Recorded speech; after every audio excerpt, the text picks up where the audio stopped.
মহেন্দ্র সিং ধোনির শহরে আইপিএলের ফাইনাল খেলবে শাহরুখের দল কলকাতা নাইট রাইডার্স।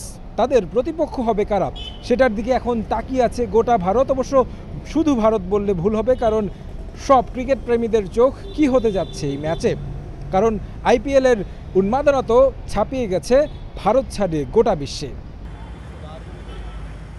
প্রথম কোয়ালিফায়ার্সে হারায় খানিকটা সময় মিলেছে সানরাইজার্সের, তা কাজেও লাগিয়েছে। লম্বা সময় চিপকের মূল মাঠে সময় কাটিয়েছেন অনুশীলনে। চেন্নাইয়ের গরম আবহাওয়ার কারণেই হয়তো সব ক্রিকেটাররা ছিলেন না, তবে একাদশে থাকবেন এমন অনেক ক্রিকেটারই এসেছেন। সানরাইজার্স নামটাকে অনেকে মজার ছলে বলেন রান রাইজার্স। বলার কারণটা আইপিএলে রান বন্যা ছোটানো তাদের ওপেনিং জুটির। চিন্তার কারণও তাদের এটা।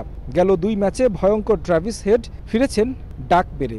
বেঙ্গালুরুর বিপক্ষে লক্ষ্যটা ছোট থাকায় ওপেনিং জুটি ব্যর্থ হওয়ার পরও পার পেয়ে গেছে। তবে রাজস্থানের বিপক্ষে ম্যাচটা যে সহজ হবে না তা বলাই যায়, কারণ কোহলির রয়্যাল চ্যালেঞ্জার্স বেঙ্গালুরুকে হারিয়ে এসেছে দলটা।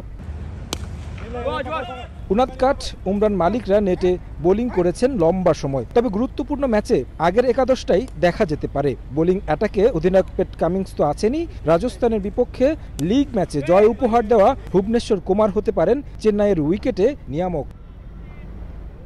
ব্যাটিংয়ে 2 ওপেনার ছাড়াও ত্রিপাঠী ক্লাসেনদের উপর থাকবে দলের গুরুদায়িত্ব।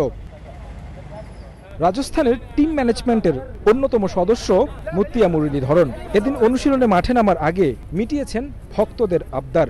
অবশ্য তামিলনাড়ুর সংস্কৃতির সাথে শ্রীলঙ্কার সংস্কৃতি আর ভাষার মিল থাকায় খানিক সময়ের জন্য মিশে গেলেন এখানকার ভক্তদের সঙ্গে। ভাগ্য নির্ধারণী ম্যাচের আগের দিন অনুশীলন করেনি রাজস্থান রয়্যালস, কারণ দ্বিতীয় প্লে অফ নিশ্চিত করে এদিনই এসেছে চেন্নাইতে, যে কারণে অনুশীলনের খুব একটা সুযোগ মেলেনি তাদের। তবে কোহলির বেঙ্গালুরুকে বিদায় করে দেয়া দলটা নিঃসন্দেহে রয়েছে ফুরফুরে মেজাজে। তাছাড়া লোকাল বয় রবিচন্দ্র অশ্বিন তো রয়েছেন, যিনি রাজস্থানের জন্য হতে পারে এই ম্যাচে সবচেয়ে বড় অস্ত্র। এখন দেখার পালা আন্দ্রে রাসেলদের প্রতিপক্ষ ফাইনালে হচ্ছে কারা।